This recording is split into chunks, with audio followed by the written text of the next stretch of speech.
नमस्कार. लक्षवेधीमध्ये आपल्या सगळ्यांचं स्वागत. मी प्रसाद काथे.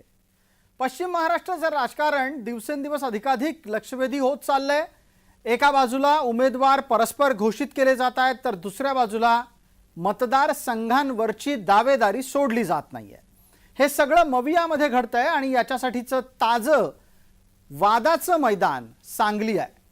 सांगली ही काँग्रेसला चांगली असं म्हणत काँग्रेसनी सांगलीवरचा दावा कायम ठेवलाय आणि याच दाव्यात अचानक उडी घेत शिवसेनेच्या अर्थात आताच्या शी उबाठाच्याकडून उद्धव ठाकरे यांनी परस्पर उमेदवाराची घोषणा सुद्धा करून टाकली आहे.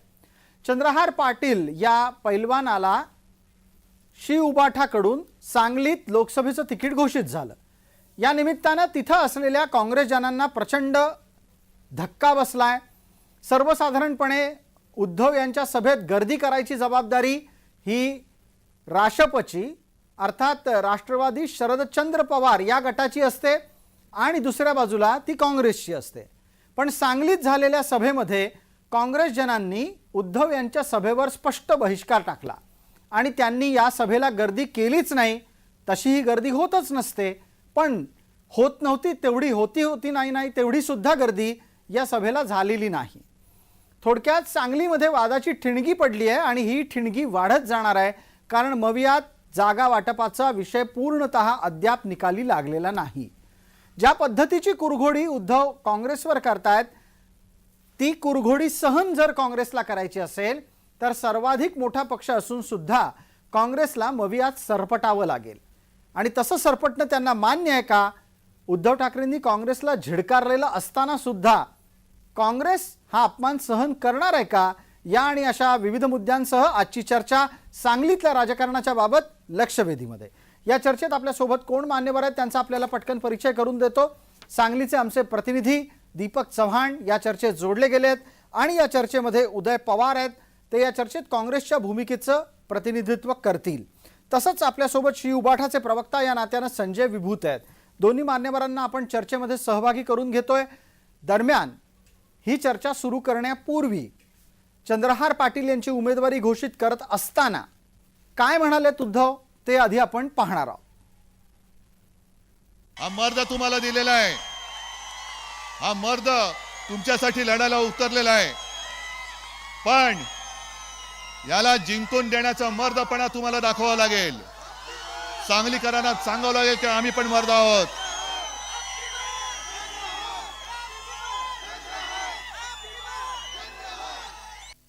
हा मर्द तुम्हाला दिलेला आहे, हा मर्द तुमच्यासाठी लढायला उतरलेला आहे, पण याला जिंकून देण्याचा मर्दपणा तुम्हाला दाखवावा लागेल. सांगलीकरांना सांगावं लागेल की आम्ही पण मर्द आहोत.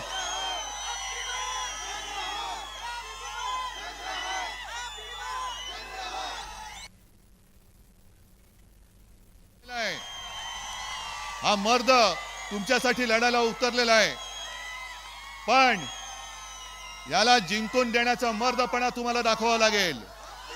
सांगलीकरांना सांगावं लागेल की आम्ही पण मर्द आहोत.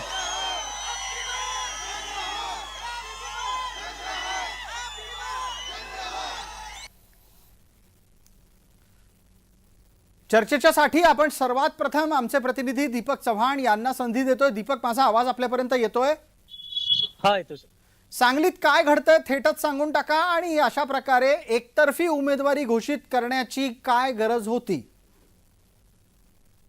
नक्कीच सांगली जिल्हा हा पारंपरिक काँग्रेसचा बालेकिल्ला आहे.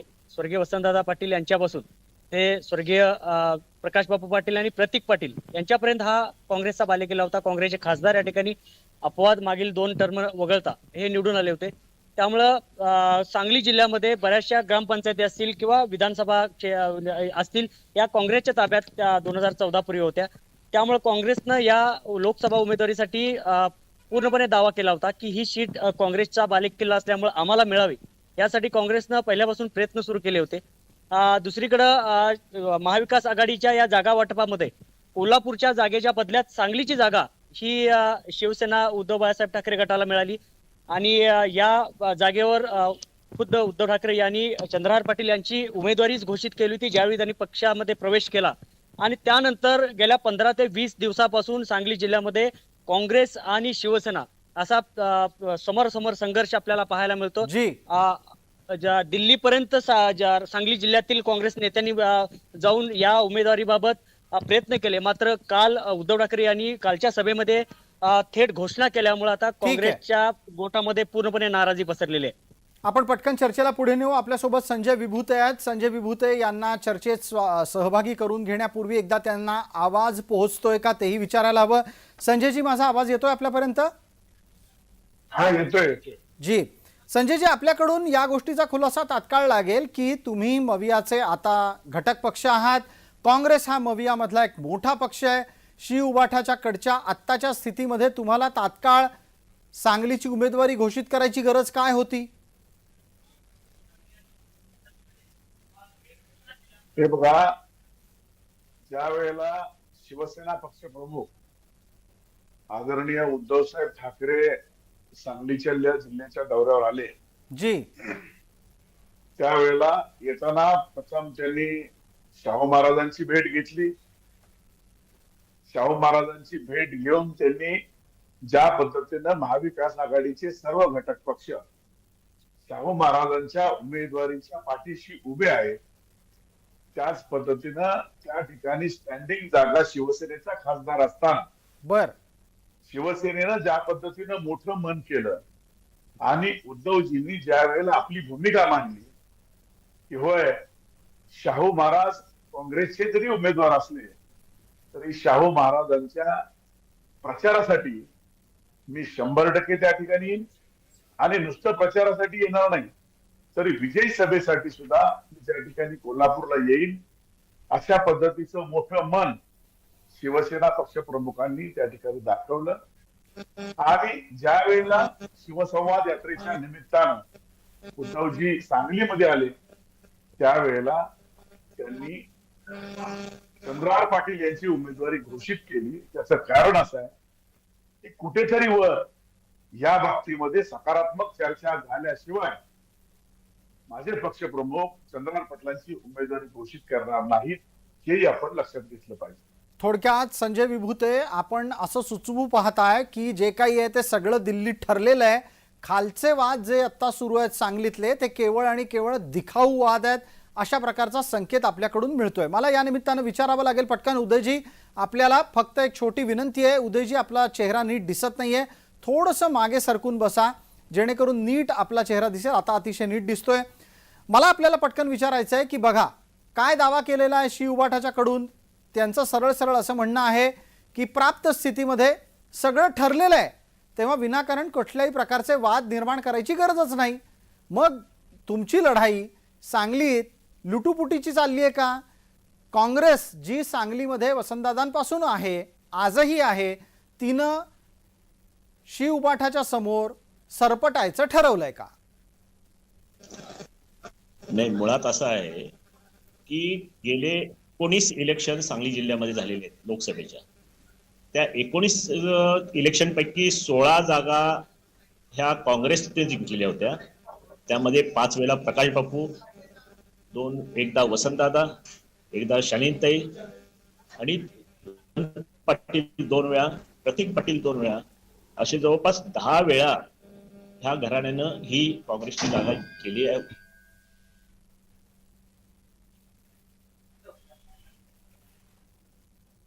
आपला बोलता बोलता संपर्क बाधित होताना दिसतोय. मला या निमित्ताने एकदा पटकन आमचे प्रतिनिधी दीपक चव्हाण यांच्यापर्यंत पोहोचावं लागेल. दीपक, आपल्याला या संदर्भातली अधिक माहिती असेल तर आपण बोलावं. काँग्रेसची नक्की भूमिका काय आहे? थोड्याच वेळात काँग्रेसच्या प्रतिनिधींचा संपर्क स्थापित झाला की त्यांची पुढची भूमिका आपण ऐकूया. नक्कीच शिवसेनेनं आपला उमेदवार काल जाहीर केल्यामुळे आता काँग्रेसच्या गोटामध्ये नाराजी तर आहेच, मात्र काँग्रेस अजूनही सांगलीच्या जागेवर ठाम आहे. प्रसंगी मैत्रीपूर्ण लढत आम्ही करू असे प्रतिक्रिया सुद्धा काँग्रेस जनांमधून खासगीमधून येत आहेत. मात्र अजूनही या क्षणाला काँग्रेसचे सर्व नेते हे मुंबईत ठाण मांडून आहेत, दिल्लीमध्ये ठाण मांडून आहेत. कोणत्याही परिस्थितीत सांगलीची जागा ही काँग्रेसच लढवणार असे दावे हे स्थानिक नेत्यांपासून ते राज्यातल्या नेत्यांपर्यंत केले जात आहेत. त्यामुळं महाविकास आघाडीमध्ये सध्या सांगलीच्या जागेवरून मोठा गोंधळ आणि भूकंप होण्याची शक्यता सुद्धा नाकारता येत नाही.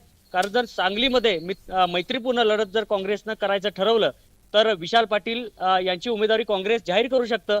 आणि असा खासगीमध्ये यांची चर्चा सुरू आहे की आम्ही शेवटी मैत्रीपूर्ण लढणार, आम्ही आमच्या चिन्हावर लढणार आणि यामुळं महाविकास आघाडीमध्ये भविष्यामध्ये मोठ्या प्रमाणात बिघाडी होण्याची शक्यता सुद्धा नाकारता येत नाही.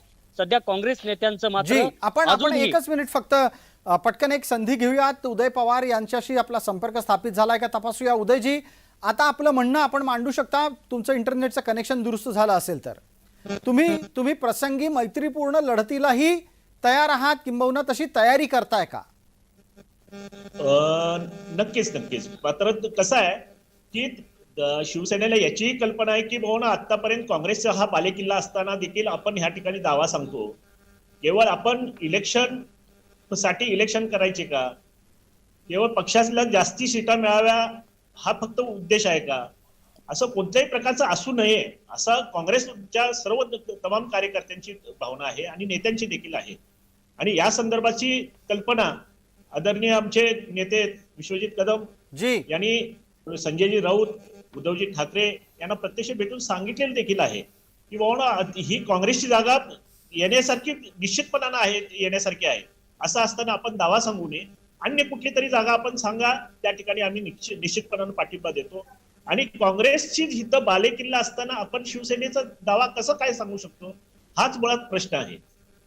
यातला मुद्दा घेतो पटकन. आणि जी जागा काँग्रेसची आहे, जिथे काँग्रेसचा बालेकिल्ला आहे, तिथे शिवसेनेचा अर्थात शिवउबाठाचा दावा येतो कसा, हा प्रश्न काँग्रेस विचारते. त्याला उत्तर थोड्या वेळापूर्वी आपण ऐकलं असेल. चर्चेमध्ये आपल्यासोबत शिवउबाठाचे प्रतिनिधी म्हणून संजय विभूते आहेत, त्यांनी दिलेलं आहे. ते सांगतात कोल्हापूरची जागा नाही का काँग्रेसला सोडली, मग जर कोल्हापूरची जागा काँग्रेसला सहजासहजी सोडून दिली तर मग सांगलीची जागा घ्यायला अडचण काय, याचं काय उत्तर असतं उदयजी?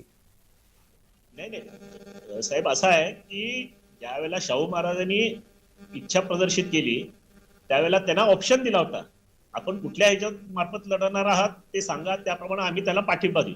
पूर्ण महाआघाडीने त्यांना पाठिंबा दिलेला आहे की म्हणून ते तुम्ही सांगा, त्या पक्षातर्फे ज्या पक्षातर्फे लढणार आहात त्यांना ऑप्शन दिला होता. आणि शाहू महाराजांनी काँग्रेसची हे केली, चॉईस केली आणि त्याप्रमाणे शाहू महाराजांना सगळ्यांनी मिळून पाठिंबा दिलेला आहे आणि एकमुखानं तो निर्णय झालेला आहे. म्हणजे थोडक्यात आपल्याला असं सुचवायचं आहे की कोल्हापूर आणि सांगलीची तुलना होऊ शकत नाही, याच्यावर एक उत्तर लागेल. आपल्यासोबत शिवउबाठाचे प्रवक्ता प्रतिनिधी या नात्यानं संजय विभूते आहेत. संजयजी, आपलं उत्तर, कोल्हापूर सांगलीची तुलना करून तुम्ही ज्या पद्धतीनं मवियामध्ये स्पष्ट शब्दात सांगायचं तर आपलं म्हणणं रेटून नेताय, ते योग्य नाही, काँग्रेसला ते पटत नाहीये. बघा, पाठीमागं काय झालं होतं, स्वातंत्र्यापासून काँग्रेस लढत आली होती नव्हती, कोण किती वेळा जिंकलं होतं, कोण काय करत होतं, याच्यापेक्षा आज वस्तुस्थिती लोकसभेमध्ये काय आहे, आज महाराष्ट्रामध्ये वस्तुस्थिती काय आहे. महाराष्ट्रामध्ये शिवसेनेचे 18 खासदार आहेत, काँग्रेसचे महाराष्ट्रामध्ये किती खासदार आहेत, मग एवढी मोठी काँग्रेसची ताकद होती तर महाराष्ट्रामध्ये का खासदार निवडून आले नाहीत. सांगली लोकसभेमध्ये बालेकिल्ला आहे तर मग सांगली लोकसभेची जागा गेल्या वेळेला का त्या ठिकाणी स्वाभिमानीला सोडावी लागली, का त्या ठिकाणी जिंकून आलं नाही, काँग्रेसच्या उमेदवाराला त्या ठिकाणी स्वाभिमानीच्या चिन्हावर का उभं राहावं लागलं. अनेक प्रश्न आहेत ज्याची उत्तरं मला वाटते चॅनलच्या माध्यमातून चर्चा करण्या इतपत नाहीयेत. जी, माझं मत एवढंच आहे की आम्ही कोल्हापूर आणि आम्ही सांगलीची तुलना करत नाही. माझं म्हणणं एवढंच आहे की महाविकास आघाडी म्हणून ज्या वेळेला वरिष्ठ पातळीवर निर्णय होतो त्यावेळेला महाविकास आघाडीच्या मित्र पक्षांनी ती जागा शिवसेनेला सुटू दे, राष्ट्रवादीला सुटू दे किंवा काँग्रेसला सुटू दे, ज्या वेळेला उमेदवारीची घोषणा होईल त्यावेळेला मित्र पक्षांनी ताकदीनं त्या ठिकाणी आपण निवडून आणलं. पण मग आताच्या घडीला मी एक पटकन प्रश्न विभूतेजी आपल्याला विचारतो, त्यानंतर दीपक चव्हाण यांच्यापर्यंत पोहोचणार आहे. जर मैत्रीपूर्ण लढतीची भूमिका काँग्रेसने घेतली तर काय आणि याचा परिणाम राज्यात होईल असं वारंवार दीपक चव्हाण आमचे प्रतिनिधी सांगतायत, त्याबद्दलही तुम्हाला काही संकेत मिळतात का? तुम्ही त्याच्या अशा प्रकारच्या आव्हानांसाठी तयार राहणार आहात का? माझं मत असं आहे की मैत्रीपूर्ण लढत म्हणजे भारतीय जनता पार्टीला मदत करण्यासारखी भूमिका आहे. अशी भूमिका सांगली जिल्ह्यातील काँग्रेसचे नेते घेतील असं मला वाटत नाही. आता चर्चा काय होतात काही नाही, मला वाटतंय कट्ट्यावरच्या चर्चांना अर्थ नाही. प्रत्यक्षामध्ये वरिष्ठ पातळीवर काय चर्चा होतात त्याला खूप महत्व आहे.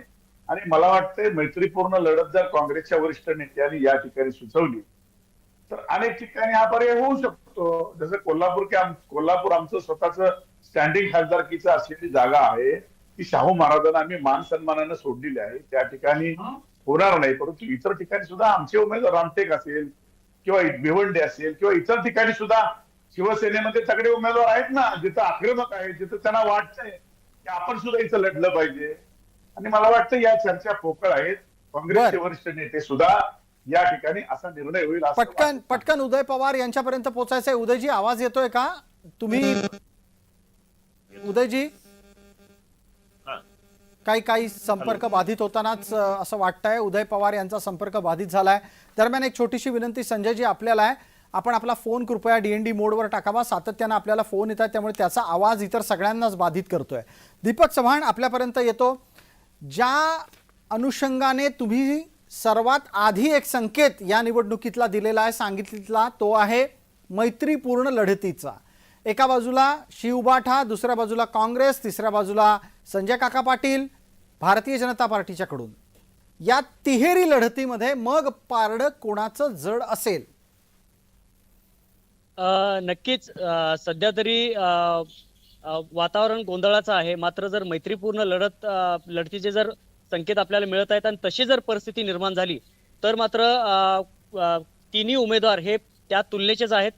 खासदार संजय काका पाटील हे त्या तुलनेचे आहेत, पैलवान चंद्रहार पाटील हे त्या तुलनेचे आहेत. जर काँग्रेसनं मैत्रीपूर्ण लढत केली तर मग विशालदादा पाटील हे तितक्याच तुलनेचे आहेत. आणि या शिवसेनेला जागा सोडल्यामुळे विशाल पाटील यांच्याकडे एक सहानुभूती निर्माण झालेली आहे. दादांचे नातू म्हणून त्यांच्याकडे पाहिलं जातं आणि दादांच्या घराण्याला संपवण्याचा प्रयत्न या ठिकाणी केला जातोय, असा एक आरोप काँग्रेस जनांकडून सातत्यानं केला जातोय. आणि जर दादांच्या घराण्याला, ज्या दादांनी सांगलीत बसून राज्याच्या उमेदवारी दादा देत होते, त्याच दादा घराण्याच्या वारसांना जर उमेदवारीसाठी धडपड करावी लागत असेल तर हे दुर्दैव आहे, असं काँग्रेस जनांचं आणि सर्वसामान्य सांगलीकरांचं मत आहे. त्यामुळे जर मैत्रीपूर्ण लढत झाली तर विशाल पाटील हे जोरदार टक्कर देतील दोन्ही उमेदवारांना, अशी एक शक्यता या ठिकाणी आहे.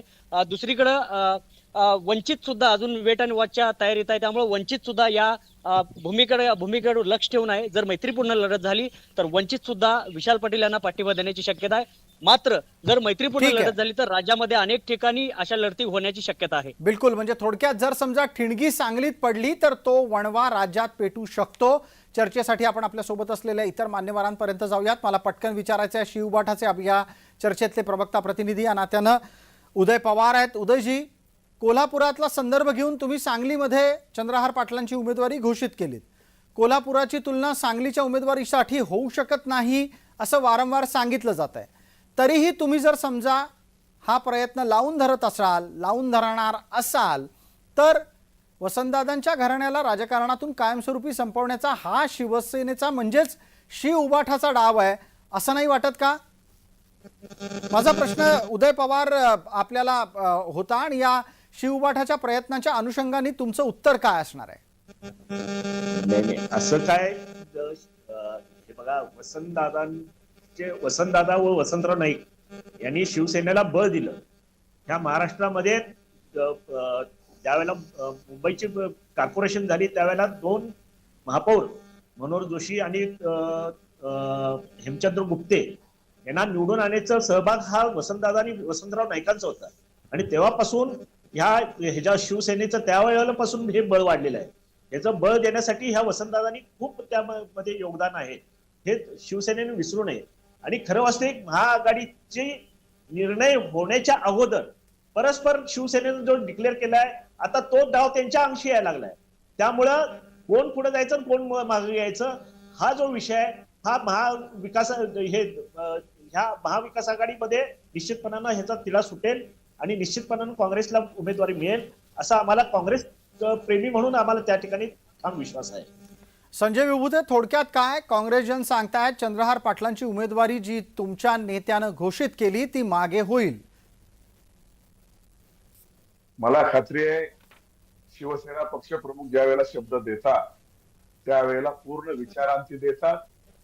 राहुल गांधीजी, शरद पवारजी यांच्या पातळीवर, उद्धवजींच्या पातळीवर जो निर्णय झाला असेल तोच निर्णय त्यांनी जाहीर केलेला आहे आणि एकदा मातोश्रीचा निर्णय जाहीर झाला की मला खात्री आहे तो विचारांची झालेला निर्णय आहे, यामध्ये बदल होईल असं मला वाटत नाही.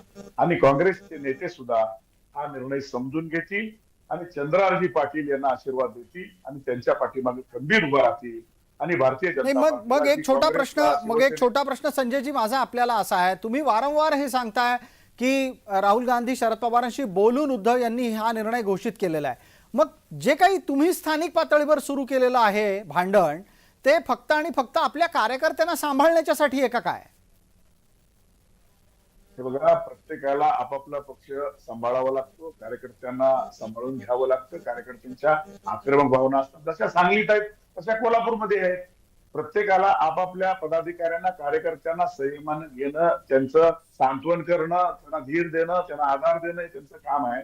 पण मला वाटते सांगली जिल्ह्यातली महाविकास आघाडी अभेद्य आहे आणि माझे मित्र जसे बरं, याचं उत्तर थोडंसं आपल्याला दीपक चव्हाण यांच्याकडून लागेल. दीपक, चर्चेतला हाही एक मुद्दा आहे जो वारंवार अधोरेखित होतोय की सगळं काही ठरलेलं आहे आणि ठरल्याप्रमाणे होत आहे. मग जो काही भांडणाचा मुद्दा येतो, वादाचा मुद्दा येतो, तो केवळ काय माध्यमांमध्ये बातम्या पेरण्यासाठी असतो? कार्यकर्ते एकमेकांच्या डोक्यांना डोकं लावून बसावेत, म्हणजे थोडक्यात वादावादी करत राहावेत आणि नेत्यांचं सगळं शांतपणे चालावं, याच्यासाठी असतो? नक्कीच हाही भाग यामागे असू शकतो. कारण जर उद्धवजी ठाकरे हे एका पक्षाचे पक्षप्रमुख आहेत आणि ते जर एखादी उमेदवारी जाहीर करत असतील तर ते वरच्या महाविकास आघाडीतल्या सर्व नेत्यांशी सल्लामसलत विचार विनिमय करूनच त्यांनी हा निर्णय घेतला असावा. असं असताना जर एका पक्षाच्या नेत्याच्या निर्णयाला आव्हान द्यायचा प्रयत्न स्थानिक पातळीवर काही स्थानिक काँग्रेस जन करतायत आणि नक्कीच यामुळं विनाकारण शिवसेना आणि काँग्रेस या दोन पक्षातल्या कार्यकर्त्यांमध्ये कालपासून मतभेद सुरू होत आहेत, वादाचे प्रसंग सुरू होत आहेत आणि नक्कीच जर वरिष्ठ पातळीवर हे ठरलंच असेल तर मग कशाला वाद करण्यात, काय वेळ घालवण्यात काय अर्थ आहे, असाही सर्वसामान्य लोकांना सवाल पडलेला आहे. मात्र अजूनही काँग्रेस जर उमेदवारी जाहीर झाली, नारळ फुटला प्रचाराचा, तरी सुद्धा जर काँग्रेस जन अजूनही अपेक्षित आहेत की आम्हाला उमेदवारी मिळेल, आमच्याकडेच ही जागा येईल, तर मात्र हे नक्कीच स्थानिक पातळीवरून हे राजकारण हे स्थानिक पातळीवरूनच कुरघड्यांचं राजकारण सुरू आहे आणि यामुळं दोन्ही पक्षातल्या कार्यकर्त्यांना एक हानी होऊ शकते आणि जर अशा प्रकारे जर हानी होऊ लागली तर राज्यामध्ये याचे पडसाद अन्यत्र सुद्धा उमटू शकतात. अगदी या निमित्तानं चर्चेला आपण सर्व मान्यवर उपस्थित राहिलात त्याबद्दल आपले मनपूर्वक आभार. या चर्चेला वेळेची मर्यादा आहे म्हणून आपण ही चर्चा इथेच आटोपती घेतोय. लक्षवेधीच्या या चर्चेत तुर्तास इतकंच. सर्व प्रेक्षकांना जय महाराष्ट्र.